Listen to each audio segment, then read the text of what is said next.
समन्ता चक्रवालेषु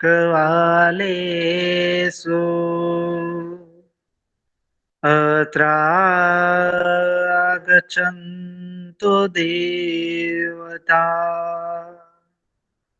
सद्धम्मं मुनिराजस्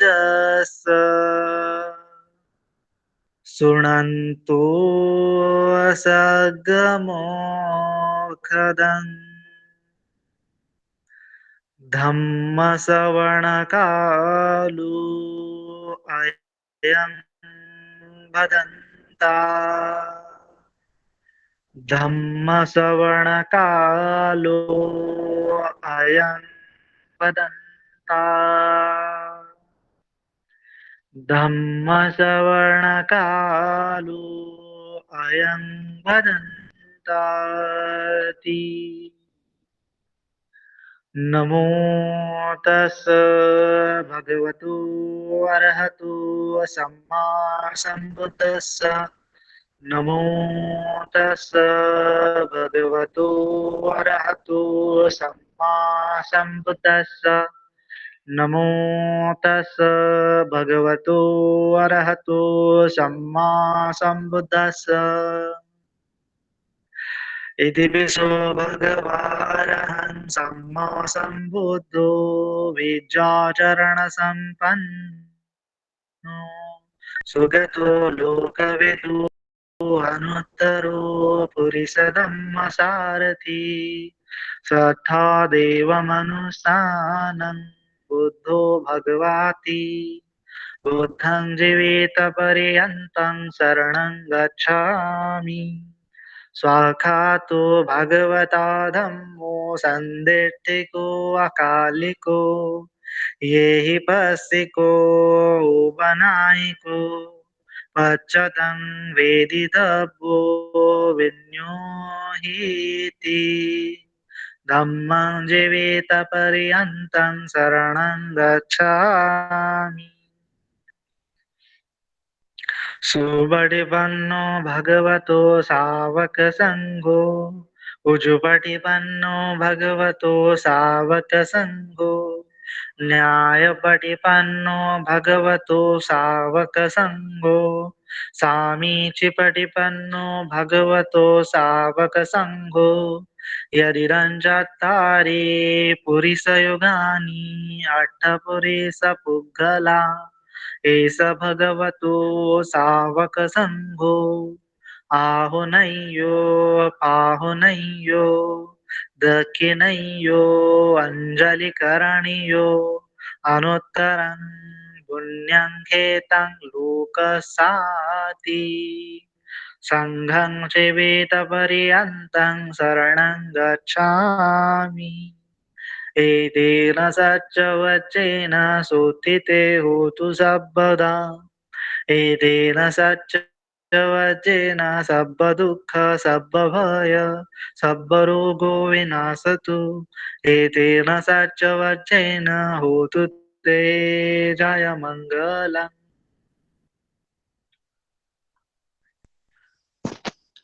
सर्वप्रथम महाकारुणिक तथागत सम्यक संबुद्ध तथागतांचा स्वाख्यात सद्धम्म आणि तथागतांचा पवित्र पावन असा भिक्खू संघ या तीनही रत्नांना त्रिवार अभिवादन तसेच भारतीय घटनेचे शिल्पकार महामानव बोधिसत्व डॉक्टर बाबासाहेब आंबेडकर यांनी सुरू केलेल्या धम्मक्रांतीमध्ये शेवटच्या श्वासापर्यंत समर्पित राहतो.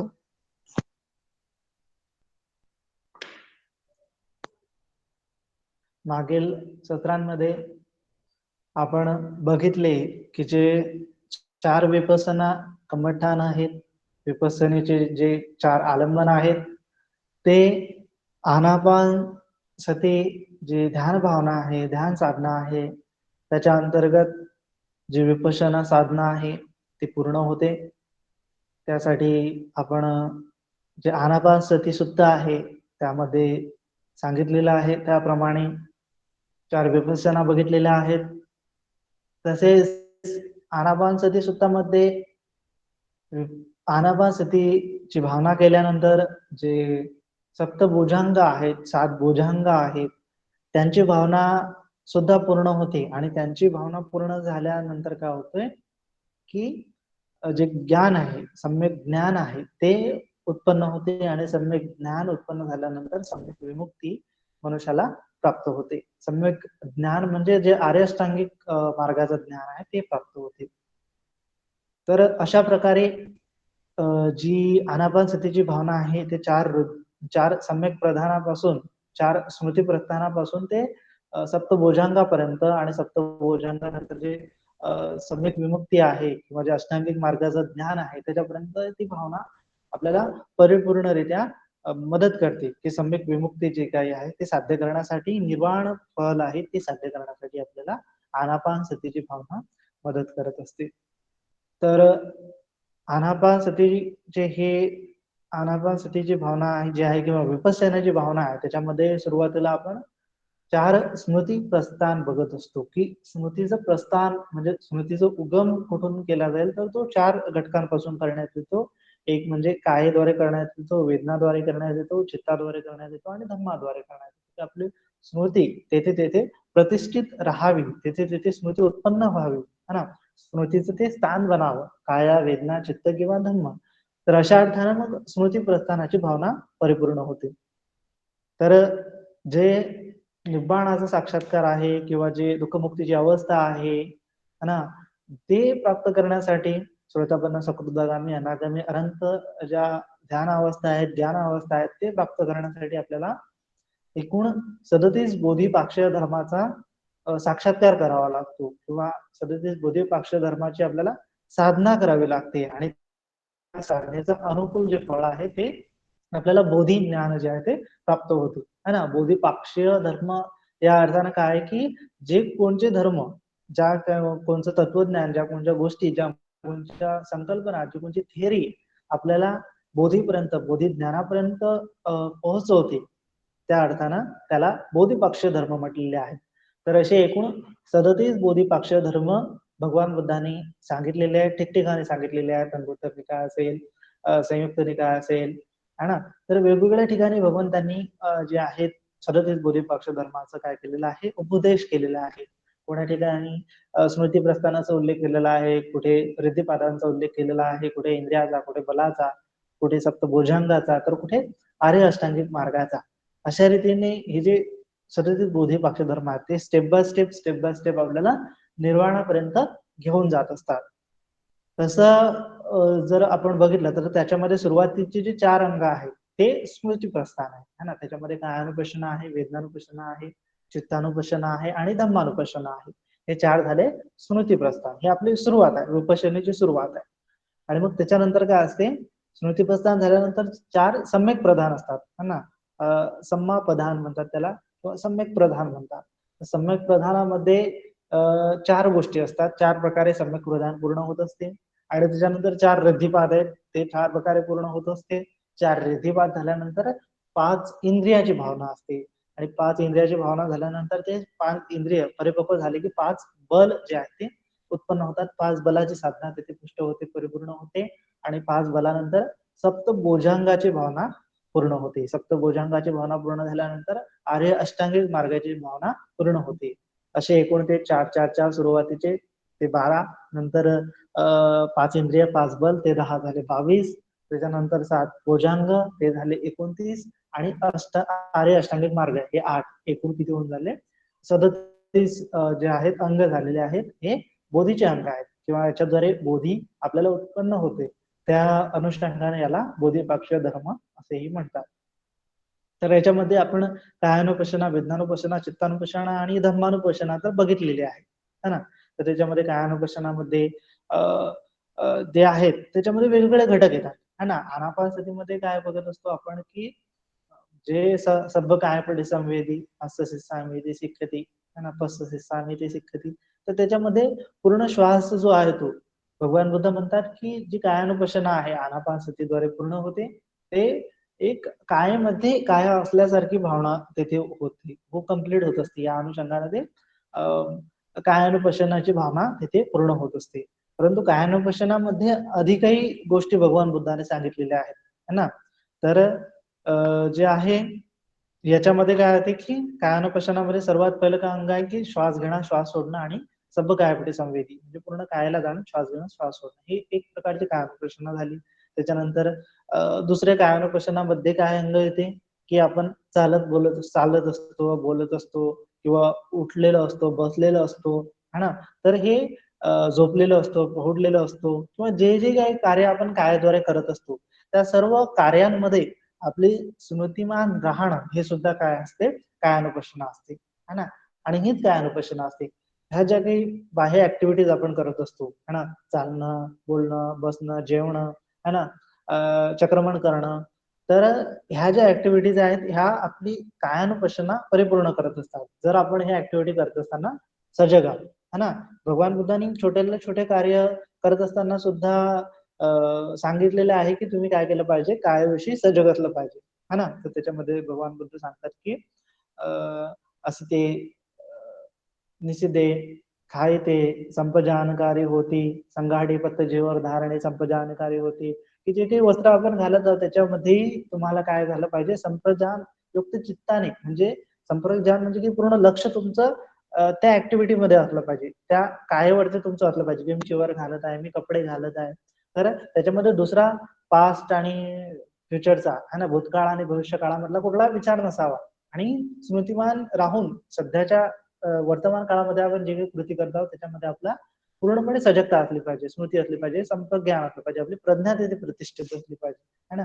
त्याच्या पुढे जाऊन भगवान तर म्हणतात की उच्चार पसाव कमी संपजानकारी होती, जे काही आपण लघवी करत असतो, विष्ठा करत असतो, तर ते करत असताना सुद्धा आपण संप्रजान असायला पाहिजे, है ना. ते एवढी आपण कायानुपशनाची भावना करू शकतो. आणि मग ते टोटल ऍक्टिव्हिटी करत असताना तर राहते, नंतर हळूहळू काय होते की ऍक्टिव्हिटी करत असलो किंवा नसलो काय तरी सुद्धा आपलं लक्ष जे आहे ते आपल्या कायाकडे राहते, कायामध्ये राहते. तर हे होऊन जाते मग कायानुपशनाची भावना. त्याच्यानंतर भगवान बुद्धांनी पुन्हा एकदा वेगळ्या प्रकारे कायानुपशना सांगितलेली आहे की याच्यामध्ये शरीरात मध्ये जे काही 32 प्रकारचे इंद्रिय आपलं अवयव आहेत, है ना. त्याच्यामध्ये रक्त आहे, मांस आहे, मूत्र आहे, घाम आहे, हड्डी आहे, अस्थिमज्जा आहे, है ना, हृदय आहे, फुफ्फुस आहे, आतडे आहेत. तर हे सर्व जे आहेत घटक आपल्या बॉडी मधले बघणं हे सुद्धा काय होऊन जाते, कायानुपशनामधलं एक अंग होऊन जाते. त्याच्यानंतर भगवंत म्हणतात की आपलं जे शरीर आहे ते शरीर काय चार धातूने बनलेलं आहे, पृथ्वी धातू, तेज धातू, आप धातू, वायू धातू, है ना.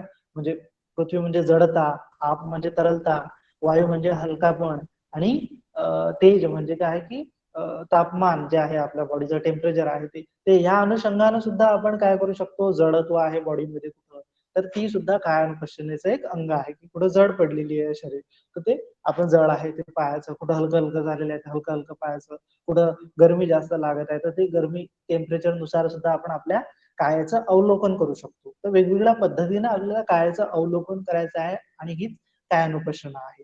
त्याच्यानंतर भगवान बुद्ध सांगतात की आपण कायामध्ये अनित्य अनित्य धर्म जो आहे, है ना, सर्व जे घटक आहेत कायामधले ते कसे आहेत, नश्वर आहेत, है ना. जसं की आपलं शरीर जे आहे ते जीर्ण जीर्ण होत जाते, तर आपण त्याची सुद्धा भावना करू शकतो. किंवा मृत्यूनंतर जे आहे शरीर जे आहे समजा आपण फेकून दिलं एका ठिकाणी, सडतंय ते, कुसतंय ते, त्याला किडे लागतात, त्याला वेगवेगळे जनावर खातात, काही दिवसानं त्याच्यामधून घाण सुटायला लागते, काही दिवसानंतर त्याच्यामध्ये पूर्णपणे मांस मांसच राहते, काही दिवसानंतर मांस सुद्धा किडे मकोडे खाऊन टाकतात आणि मग हड्ड्या हड्ड्याच राहतात.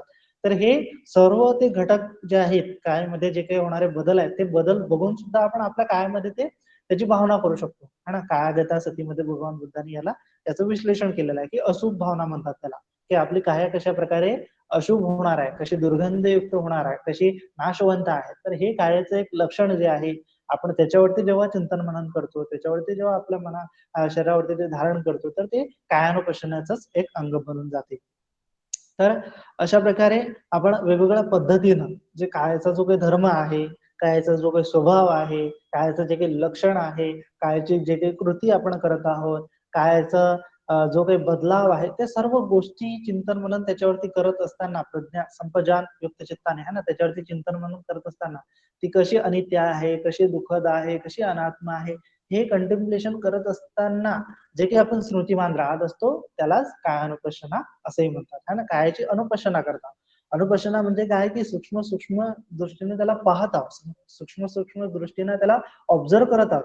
कशा प्रकारे माझी काया आहे, कशा प्रकारे ती उत्पन्न होत आहे, कशा प्रकारे त्याच्यामध्ये स्थूल आहे, तरल पदार्थ आहेत, है ना, हलके पदार्थ आहेत, तापमान आहे, तेज पदार्थ आहे. तर हे सर्व त्याचं अवलोकन करत असताना कशा प्रकारे ते उत्पन्न होते, कशा प्रकारे नष्ट होते, कशा प्रकारे ती नश्वरतेला जाणार आहे, भंगुरतेला जाणार आहे ना, दुर्गंधीला जाणार आहे. तर हे सर्व कायच्या गुणधर्माबद्दल आपण जेवढं काही चिंतन मनन करत असतो ते सर्व अंग कायानुपश्यनामध्ये येत असतात. त्याच्यानंतर कायगत सतीचे सुद्धा बरेच लाभ जे आहेत ते भगवान बुद्धाने सांगितलेले आहेत, हा ना, की याच्यामध्ये काय होते की कायगत स्मृती प्राप्त करणाऱ्या साधकाला कोणत्याही सुखाची वाण पडत नाही, आणि त्याला सुख म्हणजे सुखच, तो नेहमी सुखाने विहार करतो, प्रीती सुखाने विहार करत असतो, है ना. ज्याप्रमाणे जमीन खोदल्यावर प्रचंड जलप्रवाह बाहेर येतो, तद्वतच साधकाचे हृदयातून सुख वाहू लागते, है ना. जेव्हा केव्हा अशोक भावना करतो, जेव्हा तेव्हा आपल्याला आपल्या कायेविषयी जे काही आसक्ती असते ती निसटून जाते, त्यावेळेस असा एक सुखाचा झरा जो आहे, गतिसुखाचा झरा जो आहे तो आपल्या शरीरामधून वाहत असतो. असं कायगता स्मृतीचा लाभ भगवान बुद्धाने सांगितलेला आहे, है ना. तो जेव्हा चित्त दमन करायचं तेव्हा तो करू शकतो, हा दुसरा लाभ आहे. त्याचं चित्त जे आहे ते दमन करण्याचं त्याला एक श्रद्धा त्याच्या मनामध्ये उत्पन्न होते, एक वीर्य त्याच्या मनामध्ये उत्पन्न होते, है ना. तिसरा लाभ जो सांगत आहे की जेव्हा चित्त स्थिर ठेवू इच्छितो तेव्हा तो चित्त स्थिर ठेवू शकतो, है ना. चित्ताची एकाग्रता तो साध्य करू शकतो. ते हे कशामुळे साध्य होते की जेव्हा आपण आपल्या कायेच्या वरती स्मृतिमान राहून कायानुपश्यनाचा भाव किंवा कायगता सतीचा भाव जो आहे तो पूर्ण करतो, त्यावेळेस हे आपलं चित्त जे आहे ते बलवान बनतं, है ना.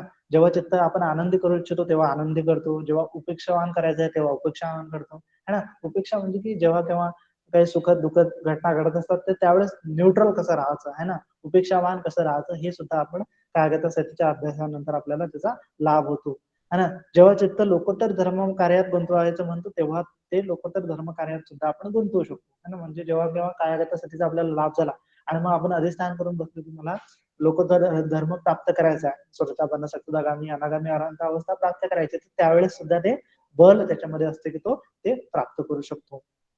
आणि याचप्रमाणे यथासमयी तो निर्वाणप्रत पोहोचतो. तर हे कायागता सतीची भावना सुद्धा पूर्ण केल्यानंतर तो निर्वाणापर्यंत सुद्धा पोहोचू शकतो.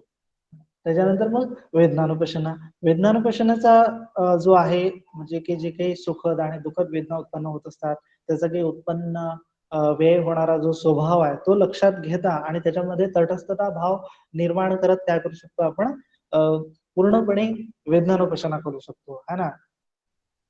ह्याच्यामध्ये कसं असते की काय काय हे झाले, काय स्थूल आलंबन झालं, आणि त्याच्यानंतर जेव्हा आपण वेदनानुपशना करत असतो ते सूक्ष्म आलंबन बनतं, आणि सूक्ष्म आलंबन करत असताना त्याच्यामध्ये जे उदय आणि व्यय होण्याची जी प्रक्रिया आहे ती खूप जलद असते, आणि त्याच्यामध्ये जलद गतीने ते उदय व्यय आपण बघू शकतो, आणि त्याच्यानंतर भंग ज्ञान ते सुद्धा आपण त्या वेदनानुपशनामध्ये बनू शकतो, बघू शकतो. आणि असं करतच मग याच्यामधून आपली उपेक्षा जी आहे ती इक्वेनिमिटी आहे, चित्ताची जी स्थिरता आहे ती प्राप्त होत असते. आणि याच्यामध्ये मग जे उपेक्षा आहे त्या उपेक्षेला सुद्धा भगवान बुद्धाने सांगितलेलं आहे की उपेक्षेमुळे जे काही आपल्याला शांती प्रक्षुब्धी प्राप्त होत असते तर ते सुख आहे, आणि जे आपल्याला वेदनानुपशनाच्या द्वारे प्राप्त होऊ शकते. याचे लाभ सुद्धा भगवान बुद्धाने सांगितलेले आहेत की वेदनेत समुदय विनाश धर्म पाहतो, ती पासून अलिप्त राहून तो विहार करतो, आणि कोणत्याही गोष्टीचा मी आणि माझे म्हणून स्वीकार करत नाही, है ना. ज्यावेळेस आपल्याला उदय वेळ समजते, क्षणभंगुरता समजून जाते, तर मग आपण बघतो की आपल्या चित्तामध्ये किंवा जे आपल्या शरीरामध्ये मी किंवा माझं असं काही तत्व नाहीये, जे काही मी माझं असं धरून ठेवतो, माझी जी धारणा बनवून ठेवतो ती कधी ना कधी नष्ट होणारी आहे, आणि कधी ना कधी तिचा प्राण होणार आहे. तर हे जे तत्वज्ञान आहे, हे जे ज्ञान आपण आपल्याला प्रज्ञा आपल्याला उत्पन्न होते, त्यामुळे काय होते की आपण कोणत्याही गोष्टीला मी आणि माझं म्हणून स्वीकार करीत नाही. त्याच्यानंतर जो मनुष्य आहे तो लोभी बनत नाही, है ना. त्याच्यानंतर तो संग्रही होत नाही. हे जे आहेत वेदनानुपशनीचे लाभ भगवान बुद्धांनी सांगितलेले आहेत. त्याच्यानंतर चित्तानुपशना. चित्तामध्ये केव्हा कोणते भाव निर्माण होतात, है ना. चित्तामध्ये जेवढे काही समजा राग उत्पन्न होत असते, द्वेष उत्पन्न होत असते, कामछंद उत्पन्न होत असतात, द्रोह उत्पन्न होत असते, उद्वेग उत्पन्न होत असते, खेद, आळस, संयम, तर हे जेवढे जेवढे चित्ताचे काही गुणधर्म आहेत ते कसे उत्पन्न होतात, ते कसे नष्ट होतात, कोणत्या समय उत्पन्न होतात, तर त्यांचं उदयवेळ बघणं, त्यांच्या उत्पत्तीचं कारण बघणं, हे काय असते, मग आपली चित्तानुपशना होते. हे जे चित्तानुपशनाचं अंग आहे हे वेदनानुपशनापेक्षाही सूक्ष्म लेवलवरचं काय आहे अंग आहे. मग त्या चित्तानुपशनापर्यंत जाईपर्यंत आपलं चित्त जे आहे ते अधिक सूक्ष्म सूक्ष्म बनत जातं. आणि मग त्याचे लाभ लाभ भगवान बुद्धाने सांगितलेले आहेत की जगातील कोणतीही वस्तू मी नाही किंवा माझी नाही असे ते ग्रहण करत नाही. जो साधक आहे तो लोभी किंवा संग्रही होत नाही, है ना. तर याला अनात्म दर्शन जे आहे म्हटलंय भगवान बुद्धाने, किंवा हे जे काया मी नाही आहे, वेदना मी नाही आहे, चित्त मी नाही आहे, त्याच्यामध्ये माझं म्हणण्यासारखं काही नाही आहे. हा सर्व एक दुसऱ्यावरती डिपेंड असणारा प्रपंच आहे आणि याच्यामध्ये मी कुठं अस्तित्वात आहे, है ना. तर अशा प्रकारचे ज्ञान तिथे उत्पन्न होते, प्रज्ञा तिथे उत्पन्न होते आणि मग जी आसक्ती असते ती तुटत जाते, काय प्रथम वेदनेपासून चित्तापासून, आणि मग निराश्रव आपलं चित्त बनत असते, है ना. म्हणजे निर्वेदाकडे आपलं चित्त झुकत असते, निर्वाणाकडे आपलं चित्त जे आहे ते पुढे चालत असते. अशा प्रकारे प्रज्ञा विकसित होत जात असते. त्याच्यानंतर धम्मानुपशनामध्ये जे काही मानसिक आणि भौतिक जगतामध्ये आपण विश्लेषण करत असतो, तर ते कोणत्या कोणत्या दृष्टिकोनातून पाहतो तर ते सर्व धम्मानुपशनामध्ये येऊन जाते, आणि म्हणजे कंटेम्पलेशन जे काही चिंतन मनन जे आपण करत असतो ते सर्व धम्मानुपशनामध्ये येत असते. याच्यामध्ये साधारणपणे पूर्ण निर्वाण अवस्थेपर्यंत पोहोचेपर्यंत जेवढं काही आपण ज्ञान ग्रहण करत असतो ते सर्व धम्मानुपशनामध्ये येत असते, है ना. म्हणजे सुरुवातीपासून जे काही आपण ज्ञान ग्रहण करत आहे ते कसं आहे धम्मानुपशनामध्ये येते, आणि त्याच्यामध्ये सर्वात सुरुवातीचं जे ज्ञान आहे, आणि सुरुवातीची जी धम्मानुपशना आहे ती कोणती आहे, तर ते आपल्या चित्तामध्ये जेव्हा आपण ध्यान साधना करत असतो, जेव्हा जेव्हा आळस उत्पन्न होते, कामछंद उत्पन्न होते, चित्तामध्ये व्यापाद उत्पन्न होतो, है ना. चित्तामध्ये उद्धच कुक्कुच चंचलता निर्माण होते, चित्तामधला जो विचिकित्सा निर्माण होते, संशय निर्माण होते, तर हे सर्व संशय दूर करत, है ना, चिंतन मनन करत, याला दूर करत, है ना, मनामध्ये वीर्य उत्पन्न करत, मनामध्ये उत्साह उत्पन्न करत जेव्हा आपण ध्यान करतो, हे सर्व कशामुळे घटित होत असते, तर धम्मानुपशनामुळे घटित होत असते. आणि मग धम्मानुपशनेचा लाभ काय आहे, तर आपल्याला डायरेक्ट चारही स्मृतिपत्तानाचे फळ ते आपल्याला प्राप्त होत असते. म्हणजे काय की आपल्याला निर्वाण जे आहे ते याच्यामध्ये प्राप्त होत असते, है ना. याच्याद्वारे धम्मानुपशना जेव्हा आपली पूर्ण होते त्यावेळेस आपल्याला दोन फळ प्राप्त होतात. एक तर अनागामी अवस्था तरी आपल्याला प्राप्त होते, किंवा जे अनंत अवस्था आहे ते तरी आपल्याला प्राप्त होते, है ना, जर आपण धम्मानुपशना पूर्णपणे केली सुरुवातीपासून तर शेवटपर्यंत. सुरुवातीपासून म्हणजे कसं की जे काही सुरुवातीला जे काही ध्यानामधले विघ्न असतात, निवर्ण असतात, त्यांना दूर करत जे काही आपण चित्ताला उत्साही करतो, समाधिस्थ करतो, तर ते धम्मानुपशनेचं सुरुवातीचं अंग. मग त्याच्यानंतर जेव्हा आपण कायानुपशना करत असतो त्याच्यामध्ये जे आहे कायाचे जे घटक आहेत ते अनित्य दुःख अनात्म तत्वाने बघतो, वेदनेतले घटक अनित्य दुःख अनात्माने बघतो, है ना. चित्ताचे घटक अनित्य दुःख अनात्माने बघतो, आणि हे पूर्ण पंचस्कंद आहे ना. पंचस्कंद म्हणजे काय की जे नामरूप आहे, म्हणजे की याच्यामध्ये रूप जे आपलं शरीर फिजिकल स्ट्रक्चर आहे, किंवा नामामधलं वेदना संज्ञा संस्कार आणि चित्त, आणि संस्कार म्हणजे चित्त आणि विज्ञान, तर हे पाच घटक जे आहेत यांचं उदय वे आपण स्वभाव बघतो, यांचं अनित्य लक्षण आपण बघतो, यांचं दुःखद लक्षण कशा प्रकारे दुःख निर्माण करणारे आहेत, आणि मग यांच्यापासून दूर गेलं पाहिजे, आणि ते दूर जाण्यासाठी मग तो चित्त निराश्रव बनवतो, है ना. तर हे सर्व धम्मानुपशनामुळे होत असते. आणि मग त्याच्यानंतर आपल्याला अनात्माचा बोध होतो की या चित्तामध्ये या पंचस्कंदामध्ये मी आणि माझं असं म्हणण्यासारखं काहीही नाही. आणि हा जेव्हा आपल्याला बोध उत्पन्न होते त्यावेळेस धम्मानुपशना पूर्णपणे कंप्लीट झालेलीच असते. आपण पूर्णपणे निर्वेद निरोधाकडे झुकलेलं असतं आपलं चित्त, आणि आपल्याला श्रोतापन्न सकृदागामी अनागामी किंवा अरहंत अवस्था जी आहे ती साध्य झालेली असते.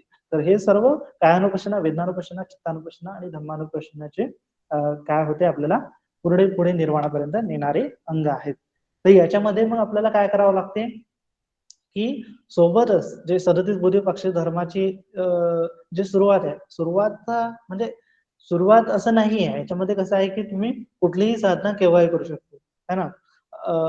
याच्यामध्ये काय आहे की कधी कधी असं आपल्याला वाटते की बा शील समाधी प्रज्ञा असा मार्ग सांगितलेला आहे. सुरुवातीला आपल्याला शील प्रबळ असलं पाहिजे, त्याच्यानंतर समाधी परिपक्व होते, किंवा मग समाधी असली पाहिजे त्याच्यानंतरच प्रज्ञा परिपक्व होते. तर हे जे आहे असं काही नाही आहे याच्यामध्ये की एक केल्यानंतर दुसरं होणार, दुसरं केल्यानंतर तिसरं होणार. तर तुम्ही कोणतीही साधना केव्हाही करू शकता, आणि त्या साधनेमुळे काय होते की दुसरी जी साधना आहे ती ऑटोमॅटिक पुष्ट होत जाते, है ना. म्हणजे तुम्ही शील पालन नाही करत आहात परंतु तुम्ही समाधीचा अभ्यास करत आहात, तर त्या समाधीच्या अभ्यासाने जेव्हा तुमचं चित्त एकाग्र होते, ब्रह्मविहारामध्ये राहू लागते, तेव्हा काय होते की ऑटोमॅटिक तुमच्या चित्तामधले शीलाचे अंग जे आहेत ते उत्पन्न होतात, है ना. जर आपण उपोषद शील बघितलं असणार, उपोषद सुत्त जर बघितलं असणार, तर त्याच्यामध्ये भगवान बुद्ध सांगतात की उपसुतशील का बरं पालन केलं पाहिजे, कारण भगवंत सांगतात की अरहंतांचं आचरण तसं असतं आणि म्हणून मग आपण त्यांच्या सारखं आचरण केलं पाहिजे है ना. ते अष्टशील मग ते पालन करत असतात म्हणून आपण ते पालन केलं पाहिजे है ना. म्हणजे काय की अरहंत अवस्था प्राप्त झाली म्हणजे ऑटोमॅटिक जे अष्टशील आहे ते आपण पालन करत असतो प्रत्येक क्षणाला है ना. म्हणून किंवा मग आपण अष्टशील जर पालन केले तर आपण अरहंत अवस्थेपर्यंत पोहोचतो. हे जे आहे एक दुसऱ्यावरती डिपेंड आहे प्रत्येक गोष्ट. शील एक समाधीवरती डिपेंड आहे किंवा समाधी शिलावरती डिपेंड आहे किंवा प्रज्ञेवरती डिपेंड आहे, प्रज्ञा समाधीवरती डिपेंड आहे किंवा समाधी प्रज्ञेवरती डिपेंड आहे. तर ह्या एक दुसऱ्यांना पूरक अशा गोष्टी आहेत आणि याच्यामध्ये पहिलं दुसरं आणि शेवटचं असं काही नसतं. सर्व गोष्टी कशा आहेत की आपल्याला सोबत सोबत प्रॅक्टिस केली तर ते जास्त लाभदायक होतात है ना. तर या अर्थानं आपल्याला सर्व सोबत जे आहे ते प्रॅक्टिस करायची है ना. तर 37 बोधिपाक्ष धर्मामध्ये जेव्हा आपण बघतो तर हे कसं आहे की कोणी म्हणतं की ते 4 सुरुचिप्रस्थान अगोदर असतात, त्याच्यानंतर सम्यक प्रधान असतात, त्याच्यानंतर रिद्धिपाद असतात. परंतु याला असं म्हणण्यापेक्षा जे आहे सर्वात शेवटी काय असतं अष्टांगिक मार्ग असतात. तर याला असं म्हणण्यापेक्षा आपण कसं म्हणू शकतो की अष्टांगिक मार्गाला जर आपण डिवाइड केलं है ना, मार्गाला जर डिवाइड केलं तर मग हे 37 बोधिपाक्ष धर्म आपल्याला भेटतात है ना. म्हणजे अष्टांगिक मार्गाचेच हे काय आहेत अंग आहेत पूर्णपणे. आता जर आपण बघितलं तर सम्यक स्मृतीमध्येच काय ते कायानुपश्यना, वेदनानुपश्यना, चित्तानुपश्यना आणि धम्मानुपश्यना म्हणजे काय ते 4 स्मृती प्रस्थानाची भावना तेथे पूर्ण होते. त्याच्यानंतर आपण जर बघितलं तर 4 सम्यक प्रधान आहेत. सम्मा प्रधान म्हटलेलं आहे. तर सम्यक प्रधान म्हणजे काय की जे सम्यक व्यायाम अष्टांगिक मार्गामध्ये सांगितलेला आहे तो सम्यक प्रधानामध्ये आपल्याला दिसून येतो है ना. आणि जे श्रद्धा किंवा जे आपले 5 इंद्रिय सांगितलेले आहे, 5 बल सांगितलेले आहे, त्याच जे परिपूर्णरित्या आहे किंवा ते शॉर्ट किंवा शुद्ध किंवा एकदम सोप्या भाषेमधलं जे रूप आहे ते अष्टांगिक मार्गाचं आपल्याला 5 इंद्रिय सांगता येईल है ना. आणि जे 4 रिद्धिपाद आहेत ते सुद्धा आपल्याला 5 इंद्रियामध्येच उत्पन्न करण्यासाठी सहाय्यक ठरणारे जे काही घटक आहेत त्यालाच म्हटलेलं आहे. तर अशा रीतीनं जे आपलं हे आहे जो अष्टांगिक मार्ग आहे त्याला जर आपण विश्लेषण केलं, त्याला जर आपण फोडलं तर काय भेटतं आपल्याला 37 बोधिपाक्ष धर्म आपल्याला भेटतात आणि म्हणून मग आपण त्याची एकेकाची आपण ओळख बघत आहोत. तर हे जे आहेत हे सर्व अंग आपल्याला निर्वाणापर्यंत नेणार आहे. परंतु सर्व अंग आपल्याला माहिती असल्यानं काय होणार की आपण आपल्या प्रॅक्टिसमध्ये आपल्या साधनेमध्ये त्याला अप्लाय करू शकू है ना. आता याच्यामध्ये 4 स्मृतिपथांत आपण अप्लाय करत आहात तर मग सोबतच आपण 4 सम्यक प्रधान सुद्धा अप्लाय केले पाहिजे. 4 सम्यक प्रधानामध्ये काय आहे ते तर 4 सम्यक प्रधानामध्ये जे सम्यक व्यायाम आहेत 4 प्रकारचा व्यायाम सम्यक व्यायाम भगवान बुद्धांनी सांगितलं आहे तोच आहे ना. त्याच्यामध्ये काय आहे की सर्वप्रथम जे कोणते अकुशल कर्म आहेत त्यांचा निरोध करणं है ना किंवा अकुशल कर्म नाही करणं, सब्ब पापस अकरण. दुसरं तत्व काय कुशल स्वपसंपदा, कुशल कर्माचा संचय करणं, हे झाले दुसरं अंग. तिसरं अंग काय आहे सम्यक प्रधानाचं किंवा सम्यक व्यायामामधलं तिसरं अंग आहे की जे कोणते अकुशल कर्म आपण पूर्वी केलेले आहेत, पूर्वीचे संस्कार अकुशल कर्माचे आहेत त्यांचा कम्प्लीट निरोध करणं है ना, त्यांचा पूर्णतः उच्छेद करणं, त्यांना मुळासकट काढून टाकणं है ना. हे काय आहे तिसरं कर्म. पहिल्या तत्वामध्ये काय की अकुशल कर्माचा फक्त निरोध करणं, त्याला करणं नाही है ना. आपल्याला जे कोणते अकुशल कर्म आपण प्राणीहिंसा करत असू, चोरी करत असू ते आता नाही करायचे, आपल्याला ते स्टॉप करायचे. आणि दुसऱ्या तत्वामध्ये कुशल कर्म करायचे त्याच्या जागी. तिसऱ्या तत्वामध्ये काय की जे कोणते अकुशल कर्माचे पूर्वीचे संस्कार आहेत त्यांना नष्ट करणं, समूळ त्यांचा विच्छेद करणं है ना, पूर्णपणे नष्ट करणं हे तिसरं तत्व आहे. आणि चौथं तत्व काय आहे की जे कोणते कुशल संस्कार आपल्या मनामध्ये आपण निर्माण करत आहोत, जे कोणते आपण शीलाचरण करत आहोत, अधिशील चित्त अधिशील शिक्षा आपण ग्रहण केलेली आहे, अधिचित्त शिक्षा आपण ग्रहण केलेली आहे, अधिप्रज्ञा शिक्षा आपण ग्रहण केलेली आहे, तर त्यांना कायमस्वरूपी ठेवणं है ना. जे कोणते आपण कुशल संस्कार उत्पन्न केलेले आहेत ते कायम स्वरूपी ठेवणं. तर हे आहेत 4 प्रकारे हा सम्यक प्रधान पूर्ण होत असतो. तर ह्याच्यामध्येच काय होऊन जाते शिलाचे अंग येऊन जातात की जनरली काय होऊन जाते की आपण अकुशल कर्म नाही करत आहोत, प्राणीहिंसा नाही करत आहोत, चोरी नाही करत आहोत, व्यभिचार नाही करत आहोत आणि खोटं नाही बोलत आहोत आणि मादक पदार्थाचे सेवन नाही करत आहोत. तर हे काय झालं आपण अकुशल कर्माला तिथे रोखलेलं आहे आणि हे पहिलं आपण सम्यक प्रधानचं तत्व आपण पूर्ण केलेलं आहे. दुसरं तत्व काय कुशल कर्म आपण करत असतो. कुशल कर्म मग याच्यामध्ये प्राणीहिंसा नाही करता येत तर काय करायचं, प्राण्यांचं लालन पालन करायचं, त्यांच्यावरती मैत्री करायची, त्यांच्यावरती करुणा करायची, मुलीचा भाव त्यांच्याप्रती ठेवायचा है ना. दुसरं काय की आपण अदिन्न दान वेरमणी चोरी नाही करत आहोत तर त्याच्या विरुद्धार्थी काय करायचं आपल्याला कुशल कर्म काय करायचं त्याच्या जागी आपल्याला की दान धर्म करायचा है ना. आपण चोरी तर नाही करत, कोणाचं घेत तर नाही, परंतु आपल्याला दुसऱ्याला द्यायचं जे की आपण कमावलेलं आहे. तर अधीन दाना तिथे कम्प्लीट होऊन राहिला. कुशल आपण संस्कार तिथे उत्पन्न करत आहोत. त्याच्यानंतर काम विचार नाही करत आहे तर काय करत आपण ब्रह्मचर्याचं पालन करत आहे. त्याच्यानंतर खोटं नाही बोलत आहे तर आपण खरं बोलत आहे. सम्यक वाचा आपण तिथे उत्पन्न करताय, बोलत आहे है ना. तर हे काय होऊन राहिले, कुशल कर्माचे संस्कार तिथे उत्पन्न होऊन राहिले. त्याच्यानंतर आपण मादक पदार्थाचं सेवन नाही करत आहे तर त्याच्या विरोधार्थी काय करताय आपण प्रमादी जीवन त्यागत अप्रमादी जीवन जे आहे ते जगत आहोत आणि क्षणाक्षणामध्ये स्मृती प्रस्थानाची भावना पूर्ण करत आहोत, सजगता निर्माण करत आहोत, संत ज्ञान निर्माण करत आहोत. तर ते काय होऊन राहिलं, आपलं अप्रमादी जीवन होत आहे. तर हे सर्व कुशल धर्म आपण उत्पन्न करत आहोत, कुशल तत्व आपण आपल्या मनामध्ये उत्पन्न करत आहोत. याच्यामुळे आपला सम्यक प्रधानामधलं पहिलं आणि दुसरं तत्व तिथे पूर्ण होऊन राहिलं. त्याच्यानंतर तिसरं तत्व आहे की समूळ नच्छेद करणं. समूळ जो आहे दुःखाचा किंवा समूळ अकुशल कर्माचा उच्छेद करणं. तर समूळ ते कशामुळे साध्य होईल की धम्मानुपश्यनामुळे साध्य होईल, की जे कोणते अकुशल कर्म आहेत, अकुशल संस्कार कसे उत्पन्न होतात है ना, ते कशा प्रकारे उदय होतात, कशा प्रकारे वेळ होतात, त्याचा निरोध करण्याचा मार्ग काय है ना, तृष्णेचा निरोधाचा मार्ग काय हो, हा आपण जेव्हा जाणतो धर्मानुपश्यना करतो, निरोधानुपसी सिद्धती पस्सिसामिती सिद्धती पडिनिसग्गानुपसी विरागानुपसी है ना. तर हे जे काही आपण निरोध करतो, जो काही आपण त्याग करत असतो तृष्णेचा आणि जे काही आपण प्रतिनिसर्गाची भावना करत असतो, तर हे सर्व कशामध्ये येऊन जाते, जे आपण प्रहाण संन्यास जे जे 3 नंबरचं जे काही अकुशल संस्कार आपल्या चित्तामध्ये अगोदरचे असतात त्यांना नष्ट करत जातो. आणि मग हे जे अकुशल संस्कार चित्तामधले नष्ट केले की काय होणार आहे, तेथे कुशल चित्त राहणार आहे है ना. कुशल चित्ताची एकाग्रता तेथे फलित होणार आहे, सम्यक समाधी तेथे फलित होणार आहे. तर अशा अर्थाने मग सम्यक समाधी फलित झाली की आपला चौथं जे तत्व आहे ते उत्पन्न होते, की जे काही आपण कुशल चित्त उत्पन्न केलेले आहे, कुशल संस्कार चित्तामध्ये उत्पन्न केलेले आहेत त्यांना चिरस्थायी ठेवणं, हे काय आहे चौथं तत्व आहे. तर अशा रीतीने मग हा 4 सम्यक प्रधानाचा मार्ग आहे तो पूर्ण होतो आणि पुष्ट होत जातो है ना. तर अशा रीतीने मग आपला हे सर्व आपल्याला कुशल कर्म करण्यासाठी, अकुशल कर्माचा त्याग करण्यासाठी आपल्याला सम्यक दृष्टी लागते, सम्यक संकल्प लागते, सम्यक वाचा लागते, सम्यक कर्मांत, सम्यक आजीविका, सम्यक व्यायाम, सम्यक स्मृती आणि सम्यक समाधी या सर्वांचा आपल्याला उपयोग करावा लागतो. तरच आपण काय करणार आहोत, कुशल कर्म चित्तामध्ये निर्माण करू शकणार आहोत, अकुशलाचा पूर्णपणे निरोध करू शकणार आहोत आणि कुशल कर्म चिरस्थायी ठेवणार आहोत. तर हे सर्व सम्यक प्रधान पूर्ण होण्यासाठी आपल्याला पूर्ण अष्टांगिक मार्ग जो आहे तो आपल्या म्हणजे काया वाचा मनाद्वारे त्याची भावना करावी लागते है ना. तर अशा प्रकारे काय होऊन जाते की सम्यक प्रधानाद्वारे आपल्याला निर्वाणाचा मार्ग सुद्धा प्राप्त होत असतो. आणि हे याला सम्यक प्रधानाला काय असते की सुरुवातीची सुद्धा स्टेप आहे आणि शेवटची सुद्धा स्टेप आहे. सुरुवातीला सुद्धा सम्यक प्रधान असतो आणि शेवटच्या क्षणाला सुद्धा सम्यक प्रधानच असतो. ज्यावेळेस आपला व्यायाम परिपूर्ण होतो, ब्रह्मचर्याचा व्यायाम परिपूर्ण होतो, त्यावेळेस आपल्याला निर्वाणाचा साक्षात्कार होतो. परंतु त्याची सुरुवात सुद्धा सम्यक व्यायामापासूनच होते. ते सम्यक व्यायामासाठी आपल्याला उत्साही असावं लागतं, कुशल कर्म करण्यासाठी आपल्याला निरंतर जे आहे शील पालन करण्यासाठी सतर्क राहावं लागतं, जे काही वीर्य उत्पन्न करावं लागतं, एफर्ट्स द्यावं लागतं, ते सर्व सम्यक व्यायामामध्ये जे आहेत गणल्या जातात है ना. तर ही जी आहे भगवान बुद्धाने सांगितलंय की खरं तर प्रयत्नांनीच आपल्याला कशाची सत्वाची प्राप्ती होत असते है ना. भगवान बुद्धांनी सर्वप्रथम खडतर प्रयत्नांनीच निर्वाणाचा साक्षात्कार केलेला होता आणि त्याच्यानंतर त्यांनी प्राप्त केलेला होता, प्रचार प्रसार केलेला होता.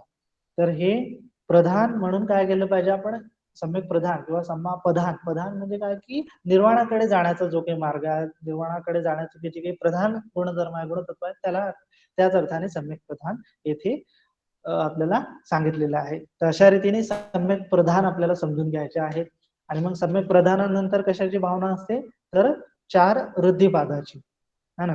तर सम्यक प्रधानामध्ये आपण 4 गोष्टी बघितल्या, जे की अकुशल आहेत त्याचा निरोध करणं, त्याला रोखणं, त्याच्यानंतर कुशलाची भावना करणं, त्याच्यानंतर तिसरं तत्व आहे की अकुशलाचा समूळ जो आहे उच्छेद करणं, त्याचं निवारण करणं आणि कुशल जे काही उत्पन्न केलेले आहे ते चिरस्थायी ठेवणं. अशा रीतीने सम्यक जे प्रधानाची भावना जी आहे ती परिपूर्ण होते. आणि ह्या सम्यक व्यायामामुळेच काय होत असते, आपल्याला आपल्याला जे काही सम्यक समाधी आहे किंवा सम्यक स्मृती आहे ते सुद्धा साध्य होत असते. तर हे सम्यक व्यायामाचं तत्व आपल्याला वेळोवेळी ध्यानात ठेवायचं आणि हाच भगवान बुद्धाचा धम्म आहे ना. सब्बपापसाकरणं कुशलस्योपसंपदा असं चित्त परियोगपणं एदं बुद्धानं शासनं, की जे की पापाला अकरणं आहे, नाही करणं हे पहिलं तत्व आहे. कुशलस्य उपसंपदा दुसरं तत्व आहे आणि तेच काय शेवटचं तत्व आहे. आणि याच्यामुळे मग आपलं चित्त जे आहे ते परिशुद्ध होऊन जाते. हेच भगवान बुद्धाची शिकवण आहे. तर हे परिशुद्ध करण्यासाठी आपल्याला प्रज्ञेची गरज असते. कुशलाचा निरोध करण्यासाठी आपल्याला प्रज्ञेची आवश्यकता असते. कुशल कर्म उत्पन्न करण्यासाठी आपल्याला श्रद्धेची आवश्यकता असते, वीर्याची आवश्यकता असते, है ना, स्मृतीची आवश्यकता असते आणि प्रज्ञेची सम्यक दृष्टीची सुद्धा आवश्यकता असते. तर हे सर्व 5 इंद्रिय असतात त्याच्याद्वारेच आपण सर्व काही कुशल कर्म करू शकतो आणि कुशल कर्म करण्यासाठी आपल्याला नेहमी उत्साहाची आवश्यकता असते, है ना. सच्चा दमा धिती चागो हे भगवान बुद्धांनी कुशल कर्म सांगितलेलं आहे. कुशल कर्मामध्ये जे अकुशल किंवा जे मिथ्या दृष्टी आहे, दृष्टीला खूप महत्वाचं स्थान दिलेलं आहे भगवंतांनी. दृष्टी जी आहे ते अग्र असते सगळ्या गोष्टींमध्ये किंवा दृष्टीमुळेच आपल्याला समजते की मार्ग काय अमार्ग काय, है ना, धम्म काय अधर्म काय सद्धम्म काय. तर अशा प्रकारे दृष्टी जेव्हा असते त्याच वेळेस आपण मिथ्या दृष्टीचा त्याग करून जे सम्यक दृष्टी असते तिचं सेवन करतो आणि त्याच्याद्वारे मग आपल्या कुशल धर्माला वृद्धिंगत करत असतो. म्हणून सम्यक दृष्टी जे सम्यक व्यायाम आहे भगवान बुद्धाने सांगितलेला आहे, त्याच्यामध्ये कुशल कर्म करण्याचं भगवान बुद्धाने सांगितलेलं त्याला खूप आपल्याला खूप म्हणजे बारकाईने लक्षात घ्यावं लागलं आणि बारकाईने लक्षात घेतल्यानंतरच आपल्याला त्याचं काय होतं.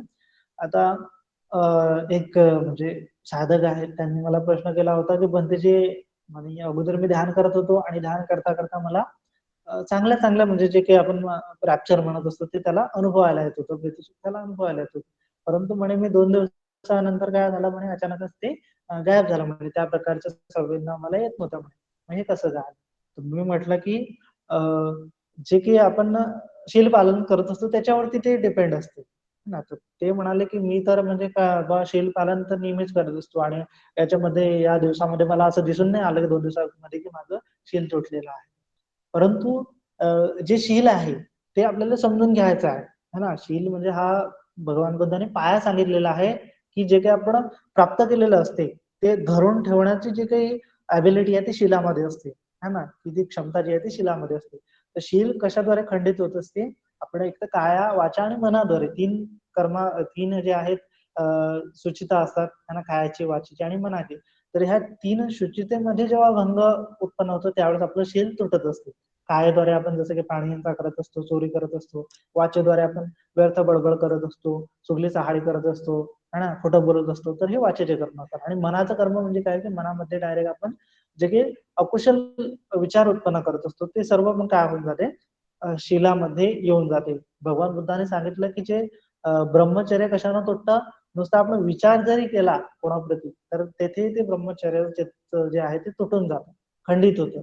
तर अशा रीतीने आपण दिवसभरामध्ये अशी अनोखी कामं करत असतो आणि काम करत असताना आपलं लक्ष जे आहे ते त्या ऍक्टिव्हिटीकडे नसते, प्रेझेंट मोमेंट मध्ये नसते, वर्तमान क्षणामध्ये नसते. आपण सतत भूताचा विचार करत असतो आणि भूतकाळामध्ये काय घडलं त्याचा आपल्या मनामध्ये विचार चालू राहतात.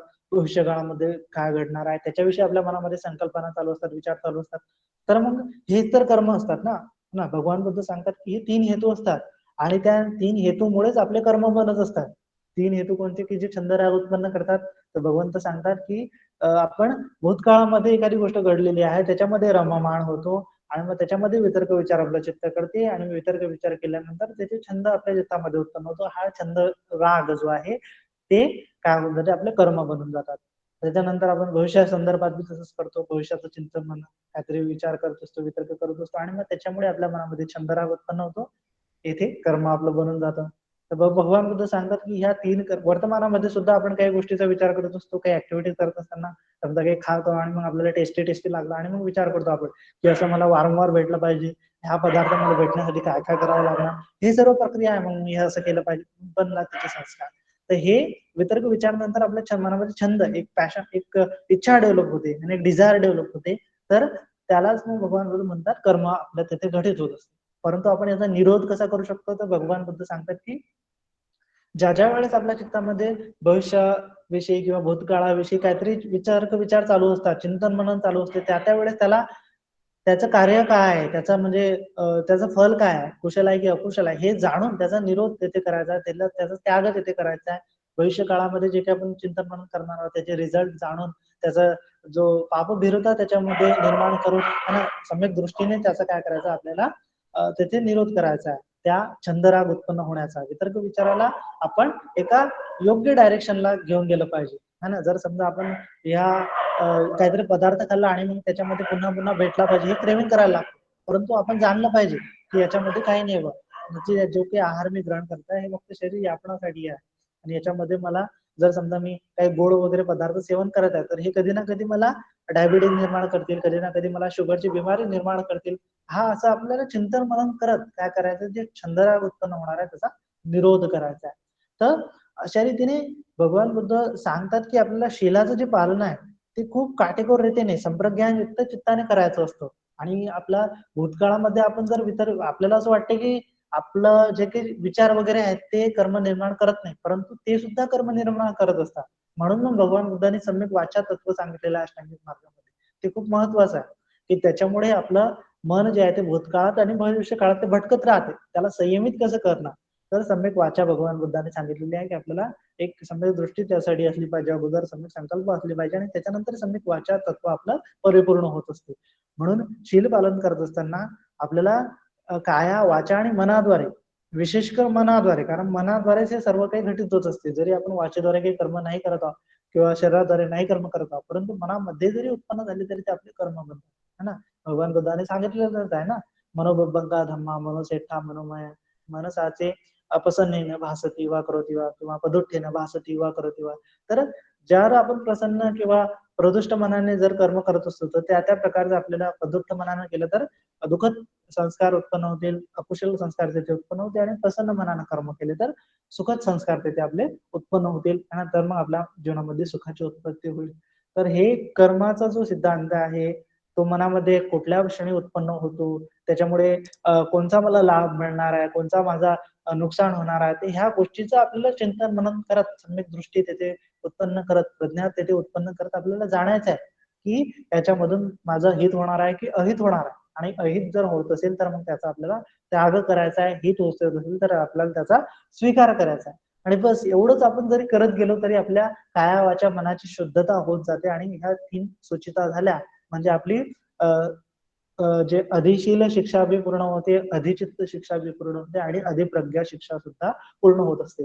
कारण आपल्याला कुशल संस्कार जे आहेत ते स्थिरस्थळी ठेवण्यासाठी जे प्रज्ञेची आवश्यकता असतेच असते आणि किंवा निरोध जर करायचा आहे अकुशल कर्माचा तेव्हा प्रज्ञेची अवस्था जे प्रज्ञेची अवस्था आवश्यकता असतेच असते है ना. म्हणून मग आपल्याला प्रज्ञा ही खूप महत्वाची आहे बुद्ध धर्मामध्ये की जेणेकरून आपलं जीवन जे आहे ते सहज बनेल, सुखद बनेल, सुगतीला आपण उत्पन्न होऊ. तर अशा रीतीनं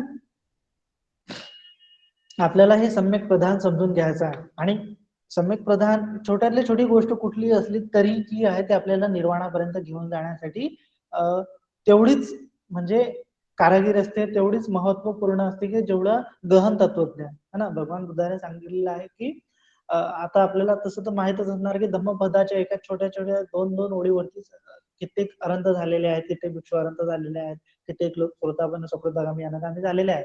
तर ह्या भगवान बुद्धाने सांगितलेलं आहे की आपण हजारो ज्या आहे अनर्थक गाथा श्रवण केल्यापेक्षा, आत्मसात केल्यापेक्षा आपण काय केलं पाहिजे, एकच गाथेला आत्मसात केलं पाहिजे आणि त्याच्यावरती आपण परिपूर्णरित्या आपलं चित्त जे आहे ते शांत केलं पाहिजे किंवा हजारो निरर्थक गाथ्यापेक्षा एकच गाथा अशी श्रेष्ठ आहे भगवान बुद्ध म्हणतात की ज्याच्याद्वारे आपल्या मनामध्ये शांती उत्पन्न होईल है ना.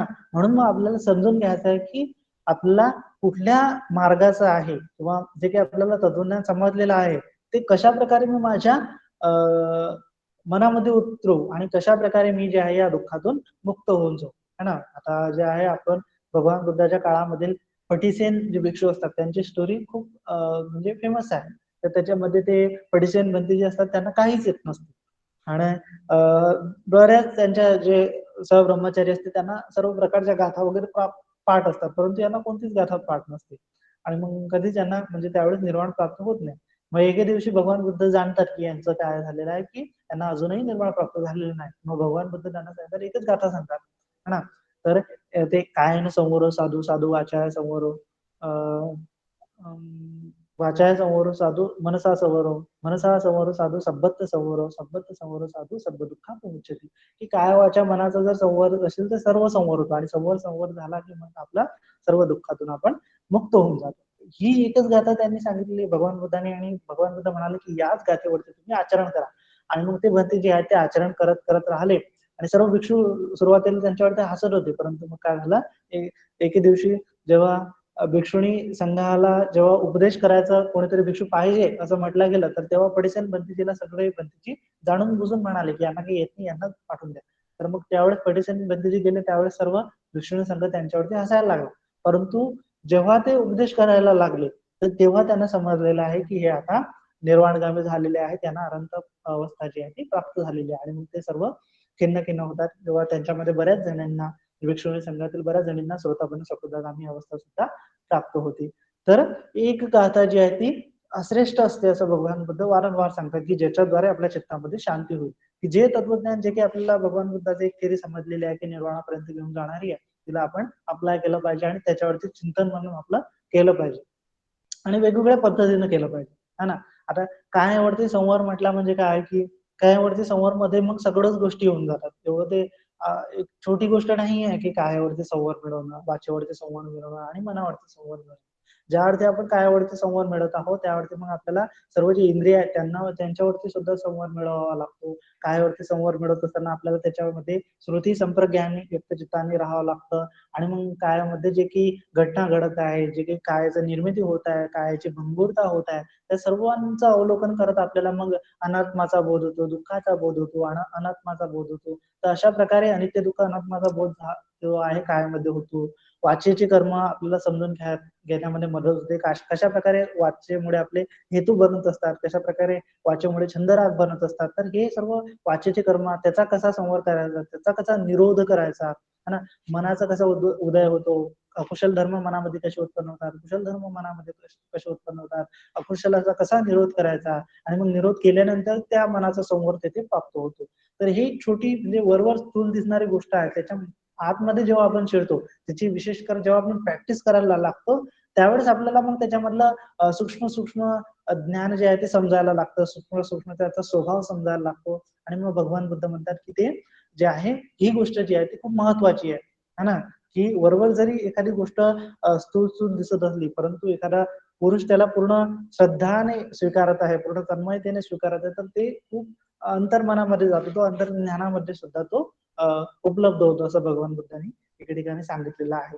म्हणून मग आपल्याला एक गोष्ट घेऊन त्याच्यावरती वारंवार चिंतन मनन करायचं आहे, आणि वेगवेगळ्या पद्धतीने त्याच्यावरती चिंतन मनन करायचं, की जेणेकरून आपल्या मनामध्ये एक धर्मसंवेग उत्पन्न होईल, आणि आपली जी साधना आहे ती साधनाला एक आपल्याला विशिष्ट मार्ग देता येईल, है ना. तशा प्रकारे आपल्याला हे जे बोधिपाक्ष धर्म आहेत ते समजून घ्यायचे आहेत, आणि त्याच्याद्वारे आपली साधना जी ती हळूहळू पुढे न्यायची आहे, है ना. तर मग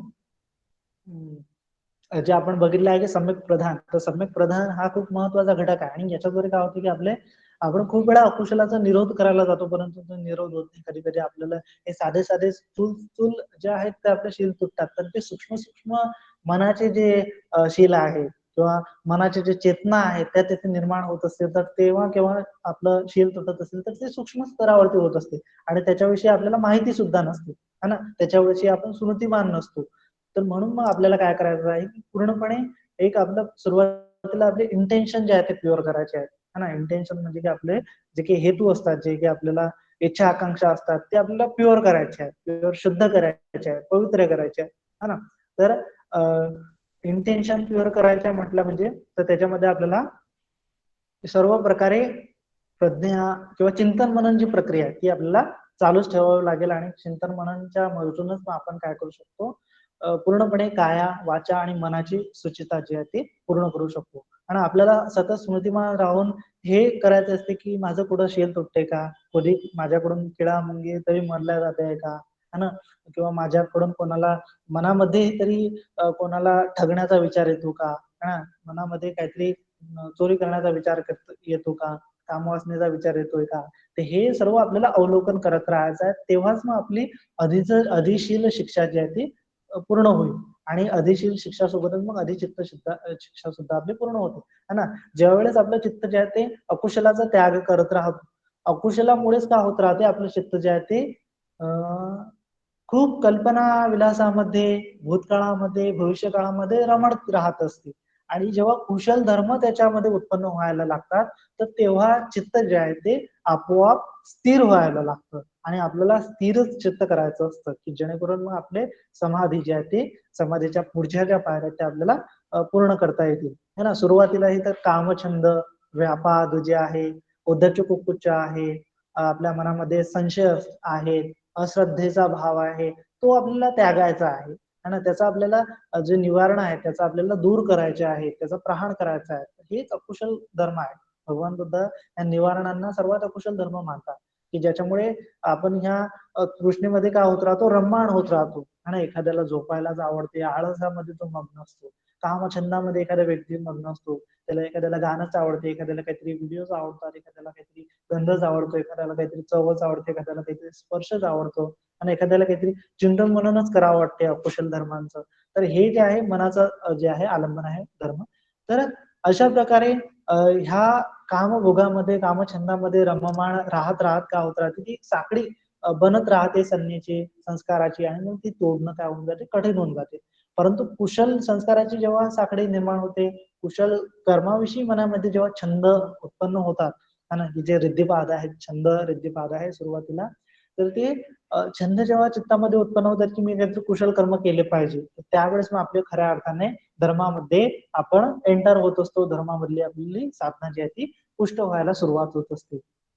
आणि मग कुशल धर्म मी केले पाहिजे, अकुशलाचा त्याग केला पाहिजे. आणि ज्या ज्या वेळेस आपण कुशल धर्म मनामध्ये उत्पन्न करत असतो, त्या त्यावेळेस मनामध्ये मुदितेचा भाव होत असतो, आणि मुदितेचा म्हणजे आशा, है ना.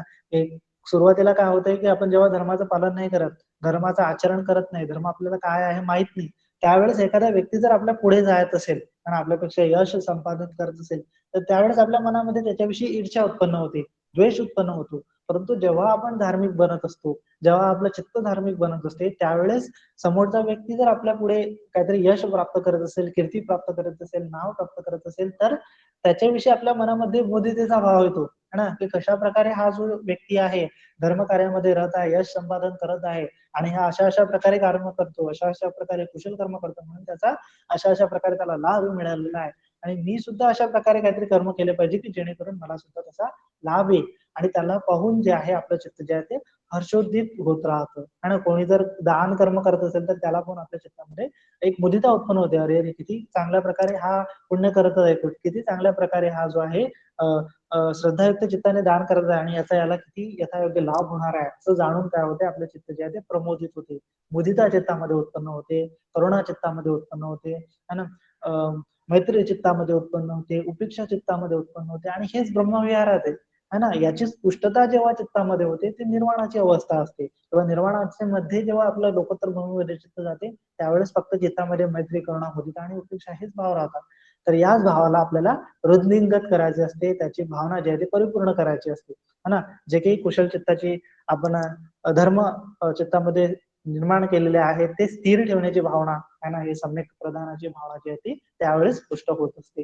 तर अशा रीतीने सम्यक प्रधान आपल्याला समजून घ्यायचे आहे. त्याच्यानंतर 4 रिद्धिपाद आहेत. रिद्धिपाद म्हणजे की ज्याच्याद्वारे आपल्याला आपल्याला जे काही सक्सेस भेटणार आहे, यश भेटणार आहे, त्याच्या तो पाद आहे, त्याचा जो मार्ग आहे तो काय आहे, रिद्धिपाद आहे. त्याच्यामध्ये काय आहे की 4 गोष्टी आहेत, छंद, वीर्य, चित्त आणि मीमांसा. या 4 गोष्टी आहेत. तर त्याच्यामध्ये छंद म्हणजे काय, की कुशल गोष्टी ज्या आहेत ते मी धारण केल्या पाहिजे, अकुशलाचा मला निरोध करायचा आहे. मग त्यावेळेस चित्तामध्ये जे की एक इंटेन्शन बनत असते, त्यामुळे चित्तामध्ये जे काही त्याला प्राप्त करण्याची भावना बनत असते, त्याला छंद म्हणतात, है ना. की जी किंवा आपण वारंवार एखादी गोष्ट करत असतो, तर आपल्याला छंद जडला असं म्हणतो ना. चित्रकार जो एखादा व्यक्ती चित्र काढत असेल, तर त्याला चित्र काढण्याचा छंद बनला असं म्हणतो.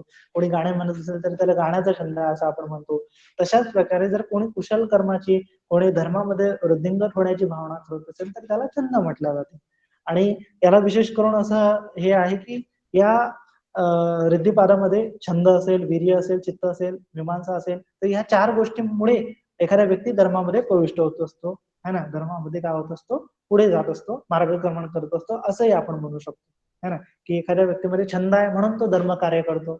एखाद्या गोष्टी काय करतो, एखाद्या व्यक्ती काय करतो, वीर्य उत्पन्न करतो आणि धर्म कार्य करतो.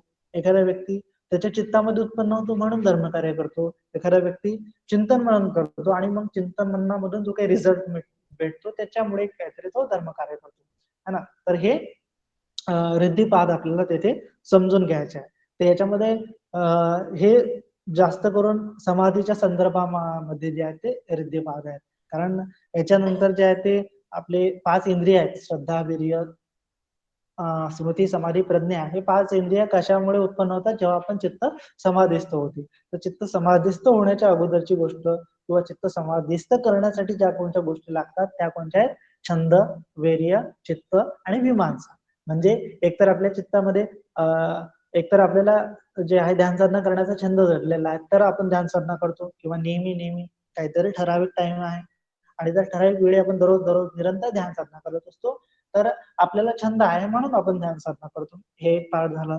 दुसरं आहे की आपल्याला उत्साह जो आहे, एखादा व्यक्ती काय करतो की त्याला वाटतंय की त्यानं ध्यान केलं पाहिजे आणि मग तो ध्यानाला बसतो, जबरदस्त ध्यानाला बसतो किंवा त्याचं चित्त लागत नाहीये तरी तो ध्यानाला बसतो. तर ते काय आहे, वीर्य समाधी, म्हणजे वीर्ययुक्त समाधी त्याला प्राप्त होत असते किंवा तो समाधीला साध्य होत असतो. त्याच्यानंतर चित्त, त्याचं चित्त जे आहे ते एकाग्र होत आहे आणि तो असं बसल्या बसल्याच एकाग्र होत आहे, त्याच्या चित्तामध्ये आलं आणि तो त्याचं ध्यान साध्य होत आहे. तर हे चित्तयुक्त समाधीस्थ त्याचं चित्त होऊन जाते.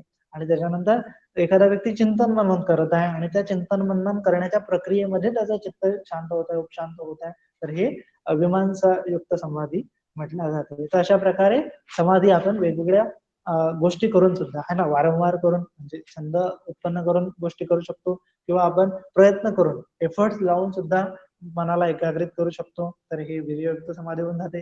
त्याच्यानंतर चित्ताला जे आहे ते वटणीवर आणून किंवा चित्तातील जे की काम, छंद, व्यापार वगैरे आहे त्यांचा त्याग करून चित्ताला एकाग्र करतो, त्यावेळेस ते चित्तयुक्त समाधी असते. आणि एखादी चिंतन मनन करून मीमांसा, है ना, म्हणजे चिंतन मनन करत काय करतो आपण, ध्यान एकाग्रित करतो, मन एकाग्रित करतो, तर हे मीमांसायुक्त समाधी असते. आणि मग असं केल्यानंतर समाधी आपल्याला साध्य होते. समाधी साध्य झाली म्हणजे एक श्रद्धा, वीर्य, स्मृती, समाधी आणि प्रज्ञा, हे 5 बल जे आहेत तिथे उत्पन्न झालेले असतात. म्हणून आपली समाधी आहे ती लागत असते. किंवा जे 5 निवारण असतात, है ना, कामछंद, व्यापार, उद्धच्च कुक्कुच्च, थिनमिद्य आणि विचिकित्सा यांचा नष्ट झालं म्हणजेच काय होते, आपल्याला समाधी लागली असं म्हटलं जातं. तर ते नष्ट होण्यासाठी सुद्धा आपल्याला छंद, वीर्य, चित्त आणि मीमांसा हे 4 रिद्धिपाद आहेत, यांची आवश्यकता असते. त्यांच्या अगोदर जे 4 सम्यक प्रदान आहेत त्याची आवश्यकता असते, म्हणजे शीला पालन करण्याची आवश्यकता असते. त्याच्या अगोदर जे आहे ते स्मृती प्रस्थान म्हणजे संपर्क ज्ञान आपल्या चित्तामध्ये असायला लागते, स्मृतिमान आपण असायला पाहिजे असते, है ना. अशा प्रकारे आपल्याला हे 37 बोधिपाक्ष धर्म वेगवेगळ्या परीने समजून घेऊन आपल्या साधनेमध्ये ते लागू करून आपली साधना जी आहे ती वृद्धिंगत करायची असते, वाढवायची असते. आणि मग ती साधना जेव्हा आपली सफल होईल त्यावेळेस मग आपल्याला निर्वाणाचा साक्षात्कार होत असतो, है ना. म्हणजे आता आपले पंचेंद्रिय आपण पाहू पुढच्या लेक्चरमध्ये, त्याच्यानंतर 5 बल पाहू, सप्तभुजांग पाहू, त्याच्यानंतर मग आपण अष्टांगिक मार्ग सुद्धा त्याच्यामध्ये आपण पाहू. अष्टांगिक मार्ग म्हणजे मग आपण त्यावेळेस जे 4 आर्य सत्य आहे त्याचं विश्लेषण आपण त्या सत्रामध्ये बघणार आहोत. अशा प्रकारे आपल्याला श्रद्धायुक्त चित्ताने, है ना, श्रद्धा ही खूप महत्वाची आहे. प्रत्येक कुशल कर्मामध्ये, कुशल धर्मामध्ये भगवान बुद्ध म्हणतात की श्रद्धा ही काय आहे, अग्र आहे. आणि श्रद्धेमुळेच मग काय होतं की आपण हे भवसागर पार करून जाऊ शकतो, है ना. भगवंत म्हणतात श्रद्धाय करते ओघन, की या श्रद्धेद्वारे आपण मोठे मोठे जे पूर आहेत, दुःखाचे पूर आहेत, दुःखाचे प्रसंग आहेत ते पार करून नेऊ शकतो. म्हणून मग आपल्या चित्तामध्ये श्रद्धा आहे, तर श्रद्धा अग्रस्थानी असल्यामुळे आपण साहस करतो, है ना, कुठल्या गोष्टीला. जर एखाद्या व्यक्तीच्या मनामध्ये श्रद्धाच नाहीये, है ना, म्हणजे एखाद्या शेतकऱ्याला असं वाटतच नाहीये की आता बा मी बीज पेरलं आणि मग ते बीज उगवणारच नाही, तर तो बी पेरेल का, नाही पेरणार. तसंच जर आपल्याला कुशल कर्म बा आता मी करत आहे आणि मग त्याचं फळ मला मिळणार की नाही, अशा आपल्या चित्तामध्ये जर श्रद्धाच नाहीये तर मग आपण कुशल कर्म करणारच नाही आहोत. म्हणून आपल्या चित्तामध्ये श्रद्धा असली पाहिजे, है ना. तर 2 प्रकारचे बल असतात असं भगवान बुद्ध आपल्याला सांगतात. तर त्याच्यामध्ये एक तर प्रत्यवेक्षण बल असते आणि एक भावना बल असते, है ना. प्रत्यवेक्षण बल म्हणजे काय की आपण ऐकतो किंवा वाचतो, है ना, कुठून तरी आता धम्मश्रवण करतो आणि त्याच्यानंतर मग आपल्याला असं वाटते की मी हे शील पालन केलं पाहिजे, प्राण्यांचा नाही केली पाहिजे, चोरी नाही केली पाहिजे, व्यभिचार नाही केला पाहिजे. तर हे चिंतन मनन करत जे काही आपण नाही करत केलं पाहिजे आणि मग तसं करतो, तर हे काय होऊन जाते, प्रत्यवेक्षण बल असते, की जे काही आपण ज्ञानाच्या जोरावरती कार्य करायला लागतं, हे प्रत्यवेक्षण बल असते. आणि दुसरं असते भावना बल, है ना, किंवा भावना बल म्हणजे जे काही तुम्हाला फळ भेटत आहे, है ना, जे काही समजा तुम्ही कुशल कर्म करत आहे आणि कुशल कर्माचं तुम्हाला फळ भेटत आहे, किंवा जे काही तुम्हाला रागाला राग द्वेष मोह याला नष्ट करण्याची भावना करत आहे आणि त्याचं तुम्हाला फल भेटत आहे, चित्त मैत्रीमध्ये, करुणेमध्ये, प्रसन्न मध्ये राहत आहे, तर हे तुम्हाला फळ भेटत आहे म्हणजे भावना बल तुमचं वाढत आहे, म्हणजे तुमची श्रद्धा जी आहे ती वृद्धिंगत होत आहे.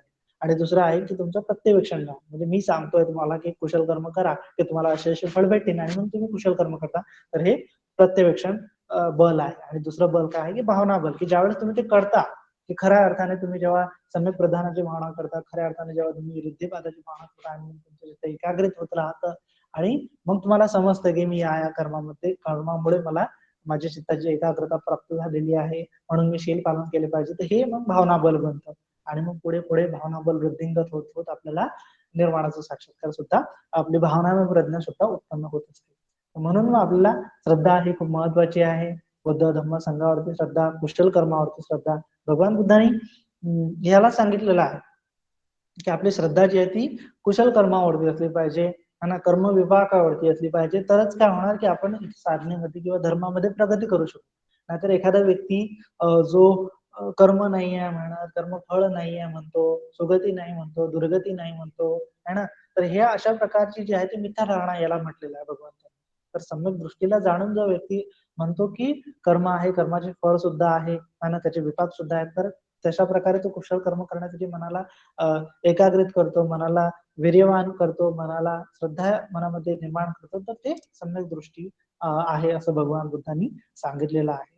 म्हणून आपल्या चित्तामध्ये हे कुशल कर्म करण्यामध्ये, शील पालन करण्यामध्ये, समाधीचा अभ्यास करण्यामध्ये, प्रज्ञा विकसित करण्यामध्ये श्रद्धा असली पाहिजे, की जेणेकरून मग आपल्याला आपलं मन जे आहे ते पूर्णपणे एका ठिकाणी आपल्या एका डायरेक्शन मध्ये जाईल.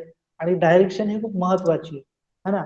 आणि ते म्हटलं जाते ना की बा तुम्हाला तुमच्या स्पीड पेक्षा तुमची डायरेक्शन खूप महत्वाची आहे ना, तुमच्या वेगापेक्षा तुमची दिशा ही खूप महत्वाची आहे. कारण दिशा जर योग्य असेल तरच मग आपण काय करू शकू, योग्य ठिकाणावर पोहोचू शकू. भले आपली वेग किती असेल, स्पीड किती असेल, परंतु आपल्याला दिशाच माहित नसेल तर आपण योग्य ठिकाणावर योग्य वेळात पोहोचू शकणार है ना. म्हणून मग भगवंत म्हणतात की आपल्याला काय असलं पाहिजे, आपली दिशा माहिती असली पाहिजे, म्हणून त्यासाठी श्रद्धा असली पाहिजे. भगवान बुद्ध सांगतात की जो आपण काय करतो की म्हणजे काय करतो की साधनेमध्ये जे साधक असतात जनरली त्यांना काहीतरी असे अभूतपूर्व प्रसंग पाहिजे असते, काहीतरी अशा वेदना ते धोंडत असतात, शोधत असतात आणि त्यांना ते पाहिजे असतात. परंतु तसं नाही केलं पाहिजे आणि त्याच्यामध्ये काही आपल्याला प्राप्त होणार नाही आहे. आणि जे काही प्राप्त व्हायचं ते वेळ आल्यावरती होणार है ना. भगवान उदाहरण देतात की ज्याप्रमाणे एखादा शेतकरी आहे आणि तो शेतामध्ये बी पेरतो, त्याच्यानंतर तो कार्य करतो. तीन प्रकारचे कार्य त्याला करावं लागतं. एक तर ते नांगरणी करून त्याला बी पेरावं लागतं, दुसरं आहे की त्याला वारंवार शेतामध्ये पाणी घालावं लागतं आणि मग त्याच्यानंतर जे पीक येईल त्याला जे आहे योग्य प्रकारे छाटून वगैरे त्याचं धान्य बनवावं लागतं. ह्या प्रोसेस करत असताना तो असं नाही म्हणत की पाणी देतो आणि दुसऱ्या दिवशी धान्य उगवलं पाहिजे असं तो म्हणत नाही, है ना. तर तशाच प्रकारे जो कुशल भिक्षू असतो तो सुद्धा अशा तीन प्रकारे आपल्याला आपल्या साधनेमध्ये जो रत असतो आणि साधनेमध्ये रत असताना तो कुशल कर्म करत असतो. अधिशील शिक्षा, अधिचित्त शिक्षा आणि अधिप्रज्ञा शिक्षा याची भावना करतो. आणि तो असंच नाही म्हणत की मला उद्याचे प्राप्त होईल, परवाच हे फल प्राप्त होईल, तर तो एकदम त्याची मधुर साधना चालू आहे ना मीटिंग. हो मी ते कंटिन्यू बघतो. करता करता काय होत जाते, जेव्हा केव्हा ऋतू येईल, जेव्हा केव्हा सीझन येईल त्यावेळेस धान्य जसं येते वेळेवरती ऋतूवरती बरोबर, तशाच प्रकारे आपल्याला जर आपण अधिशील शिक्षा, अधिचित्त शिक्षा आणि अधिप्रज्ञा शिक्षा कंप्लीट करू तर आपल्याला निर्वाणाचा साक्षात्कार सुद्धा योग्य समय येणार आहे. तशा प्रकारे आपल्याला त्याच्यामध्ये हळूहळू हळूहळू दमाने, संयमाने आणि जे आहे उत्साहाने या धम्मामध्ये श्रद्धायुक्त चित्ताने आपल्याला विहार करायचा आहे, सम्यक आचरण करायचं आहे, शीलाचं पालन करायचं आहे, समाधीचा अभ्यास करायचा आणि त्याची भावना करायची आहे. याच्यामध्ये गडबड किंवा जे आहे उद्धटपणा असायला नको. म्हणून मग आपण काय केलं पाहिजे, हळूहळू हळूहळू साधनेमध्ये पुढे गेलं पाहिजे आणि हळूहळू हळूहळूच ही श्रद्धा आपली परिपक्व होईल आणि त्या अनुषंगाने मग आपले सर्व सदोदित द्वितीय पक्ष धर्माची भावना जी आहे ती परिपूर्ण होईल आणि मग आपल्याला निर्वाणाचा साक्षात्कार होईल. आजसाठी एवढं. सर्वांचे मंगल हो. भवतु सब्ब मंगलम, भवतु सब्ब मंगलम, भवतु सब्ब मंगलम. साधु साधु साधु साधु साधु साधु साधु साधु साधु साधु साधु